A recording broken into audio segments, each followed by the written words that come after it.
mutated and don't look human anymore.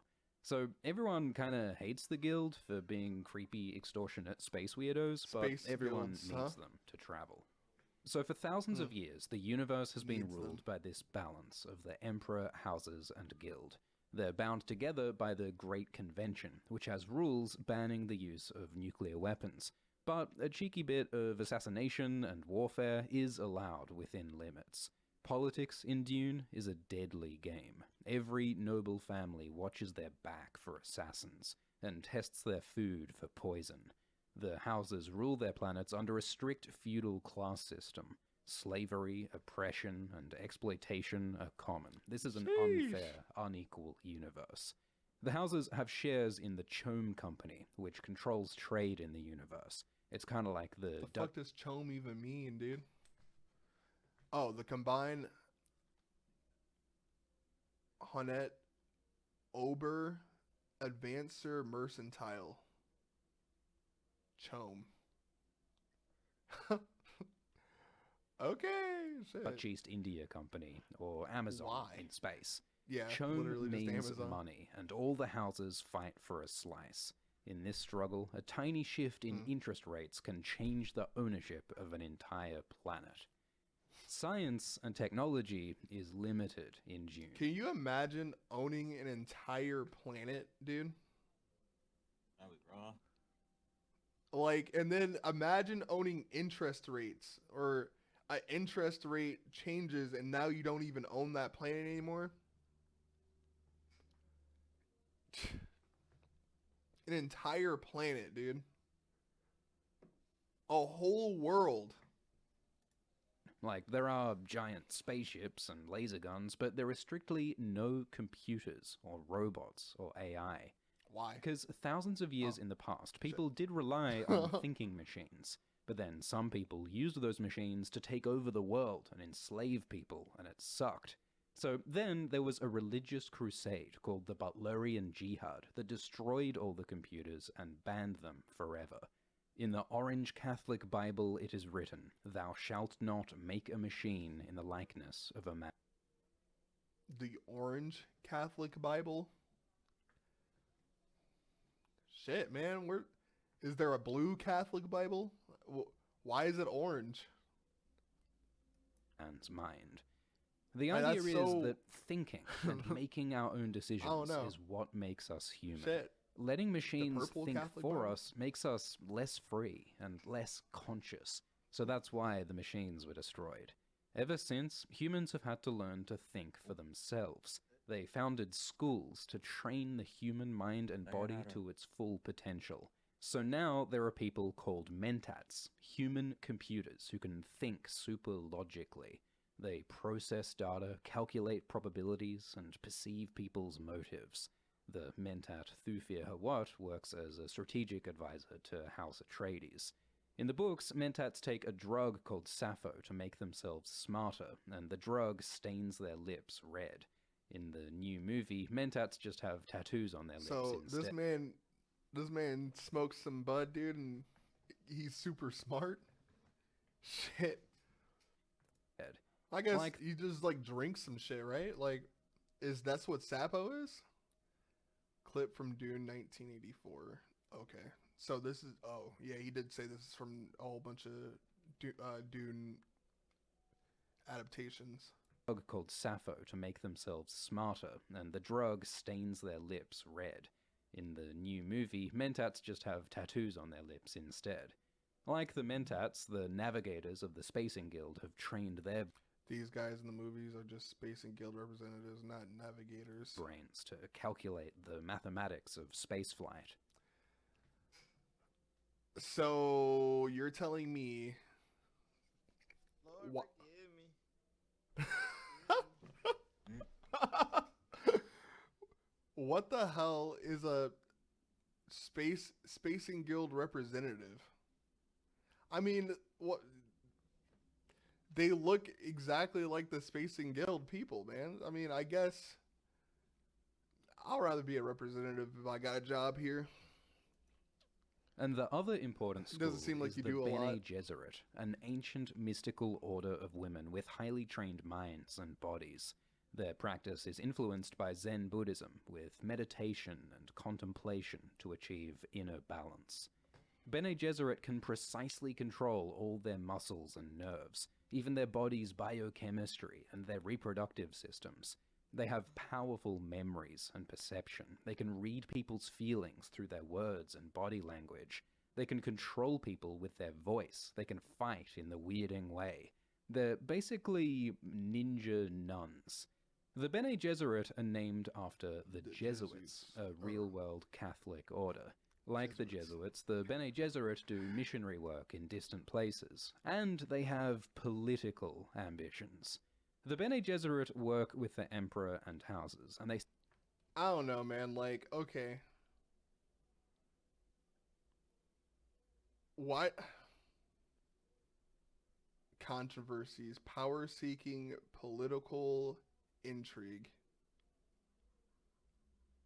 But, like, okay. Like, okay, how politically intrigued are they?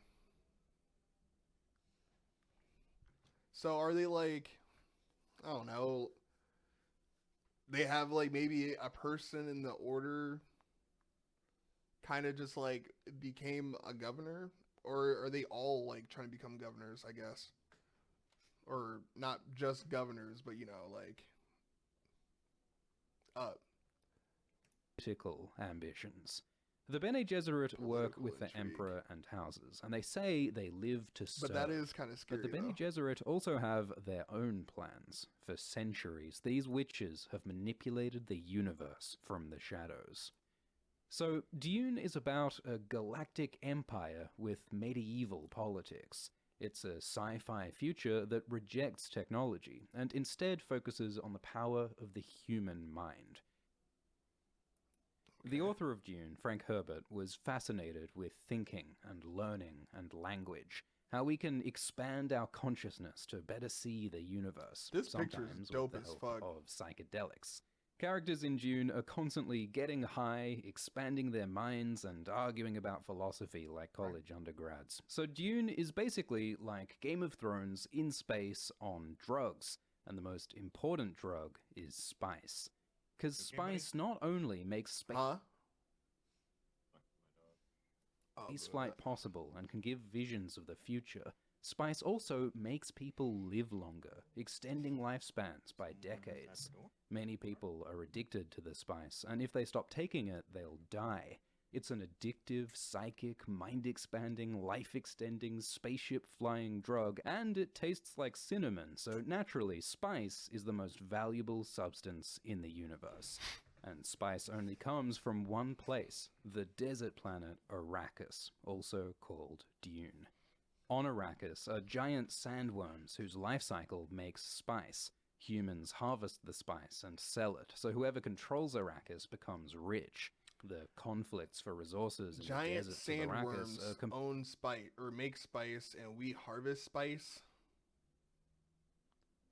That just seems dangerous. comparable to conflicts See, this for job, oil I in the couldn't do Middle that East. one. For This the is last part of the 80 jobs years, I Arrakis would was ruled by probably the brutal suck House at. Harkonnen, led by the Baron Vladimir. I would do The his Harkonnens job come from would the be pretty planet good. Giedi Prime, the oil-soaked, blood-soaked hellhole of the Imperium. Sounds The hot. movie imagines Don't this wanna planet as don't wanna being live there totally now. industrialized, exploited and polluted until nature is gone and smog blackens the skies.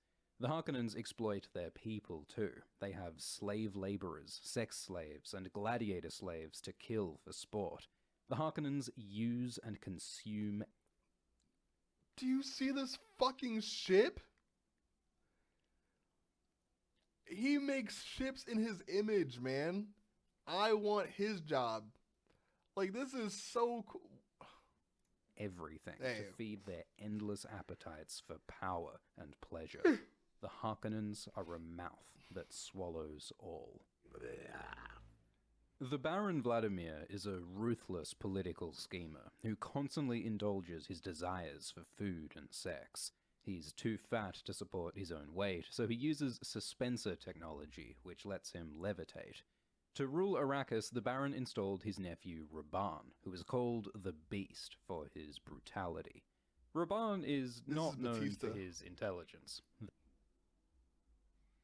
The Baron thinks of Raban as a muscle-minded tank brain. The Harkonnens are advised by Piter de Vries, a mentat assassin who loves torture and poison. Piter is addicted to spice, and this expensive habit... He consumes too much spice. Your pleasures are what ties you to me. Damn, and that was in chapter 2, man. He said this shit in chapter 2 on your ass. It forces him to stay loyal to the Come Baron. on, bro. The Baron uses people's weaknesses to control them. In the movie, the Harkonnens have a freaky human spider thing as a pet, which is not in the books, but according to interviews, it's meant to be a messed up science experiment. This was a human who was made into a monster. In the books, there is a faction called the Tleilaxu, who do weird biology experiments, so maybe they made this spider. Some fans theorize that this spider is Yui's captive wife, Wana, made into a monster to torture her. But that's just horrifying speculation, and is not in the books.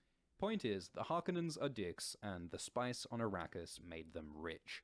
But at the start of the story, the Emperor orders the Harkonnens to leave, and he gives control of the planet to House Atreides, led by Duke Leto.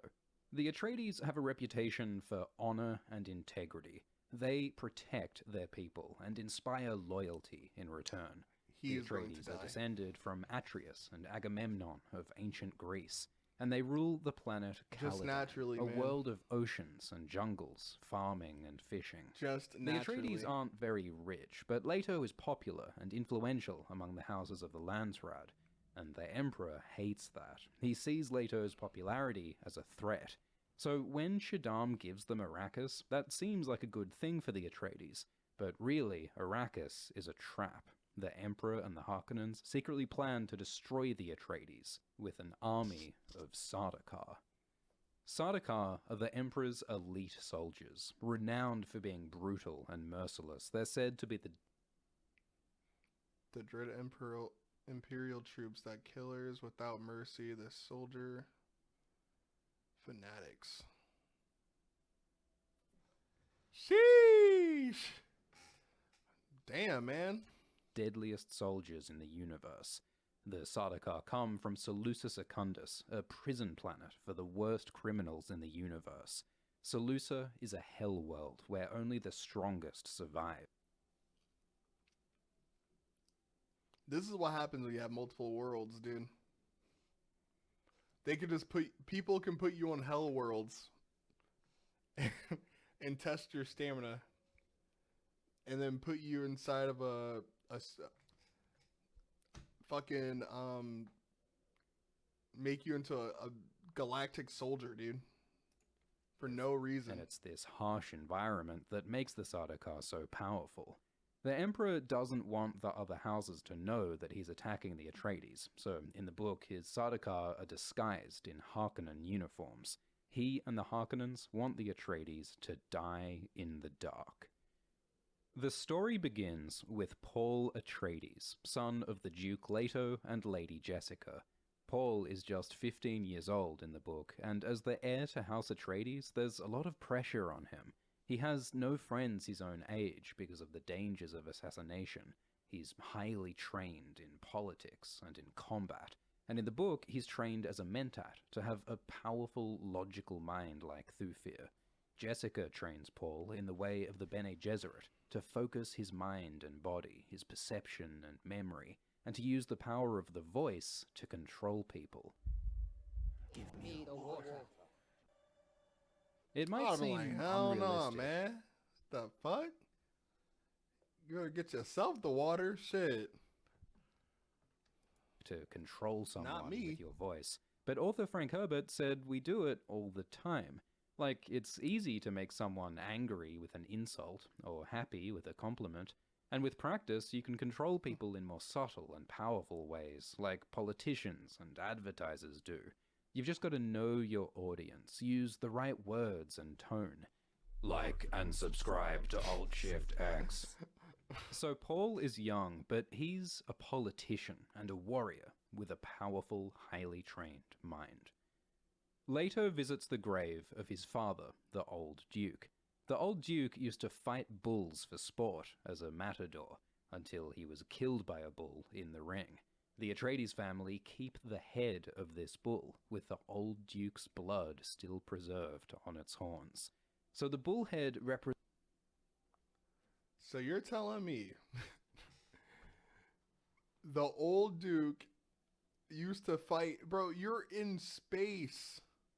I don't understand, man, why you're still doing, like, primitive stuff in space. You know what I mean? Like, why... What could you possibly find fun, dude? Fighting bulls in space. And then you get killed by the bull. Look how big that bull's head, man. Sheesh. Represents facing danger, putting yourself at risk, just like Leto is putting himself in danger by coming to Arrakis. Leto knows that the Emperor and the Harkonnens plan to attack him, but he takes the risk anyway because he believes he can win. Leto plans to use the desert power of Arrakis by making an alliance with the Fremen, the local desert people.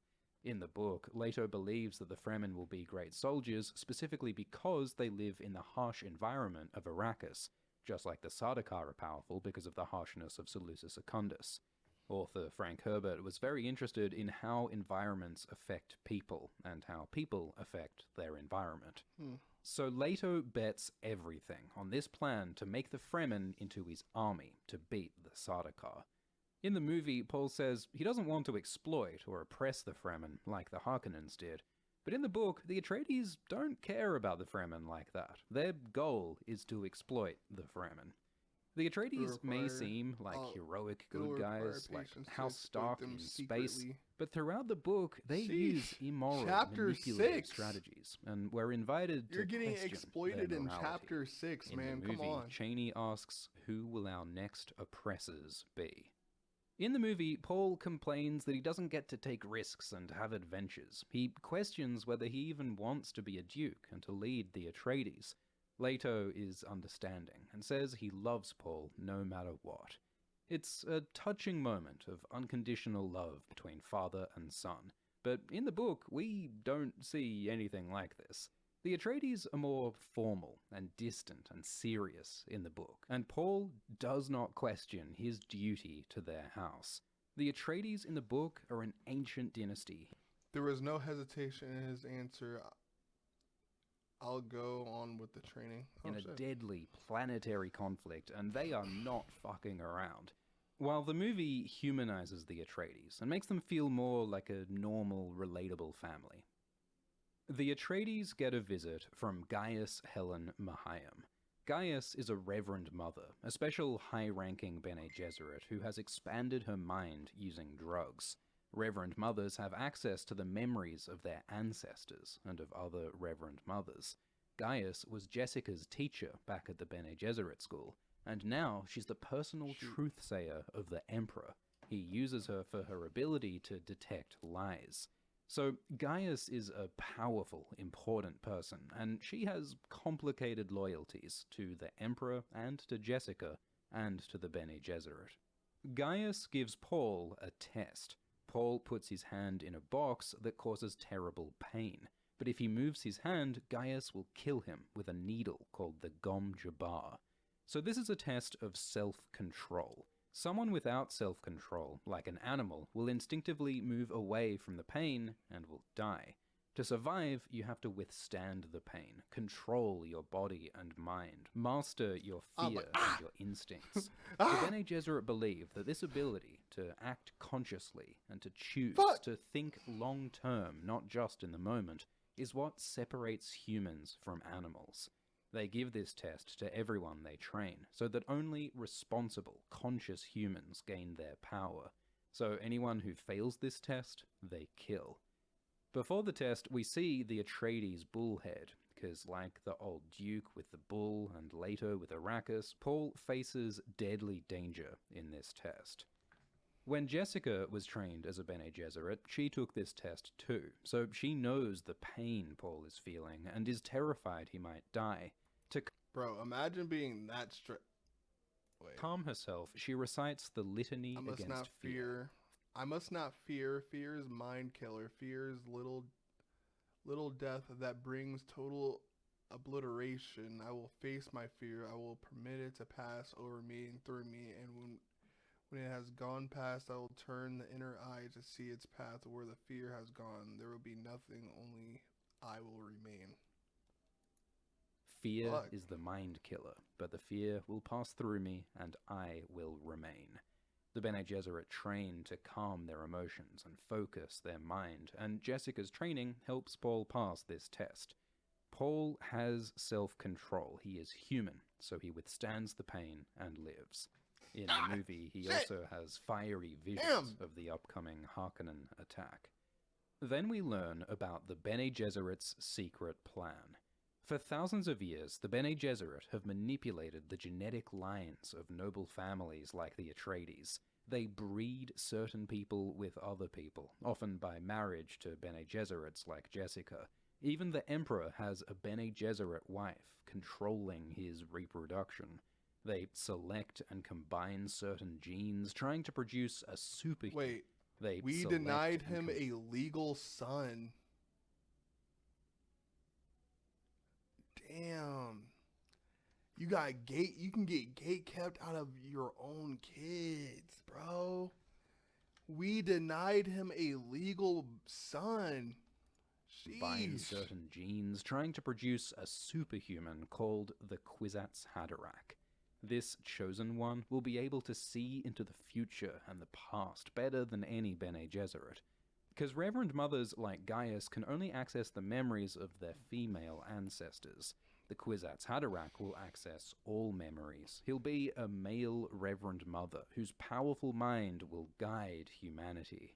The name Kwisatz Haderach is borrowed from a real Hebrew term, meaning to shorten the way between two places. So the Bene Gesserit want to create the Chosen One, but Jessica has messed with their plan, because the Bene Gesserit wanted Jessica to have a daughter, not a son. That daughter was going to marry a Harkonnen, and their child would have been the Kwisatz Haderach. But Jessica, with her Bene Gesserit body control, chose to have a son, Paul, instead, because Leto wanted a son and Jessica wanted to make him happy. She chose her family over her duty to the Bene Gesserit.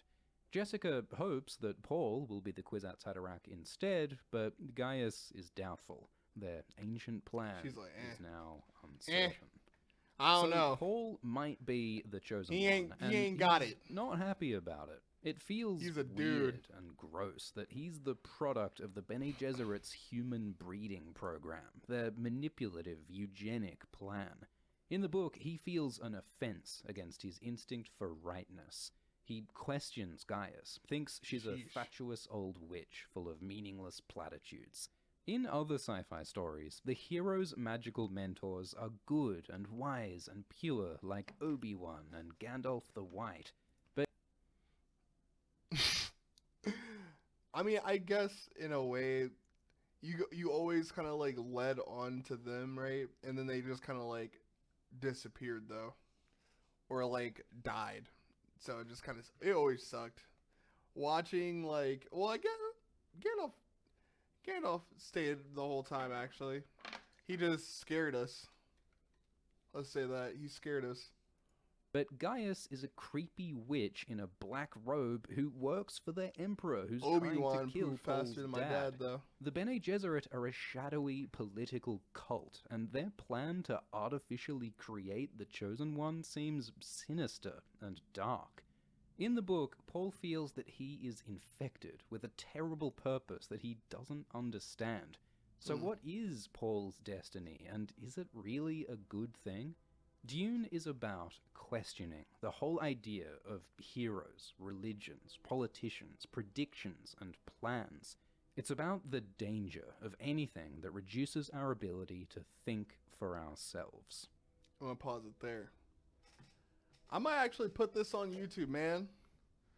So I might actually say the famous words. If y'all don't fucking like and subscribe, man, I will assault someone in my Discord. Let me see who I'll assault. JoJo. He was the first one that said something. And then probably gonna watch some more Dune later. It's an hour and 26 minutes. What's an hour and 26 minutes? This Dune, the real Dune. It explains Dune to you by the government's story and whatnot. I'm just thinking about making it into like a YouTube series. Do it. Hey, shit. I was just asking Pink, I should pay you to start editing some videos for me, man. Hey, Shit. be down. Huh? Said I'll be down. Hey, good. Whew. Okay. You can stop it here. Thank you everybody who came by. I'll probably stream some more tomorrow, I guess. Shit.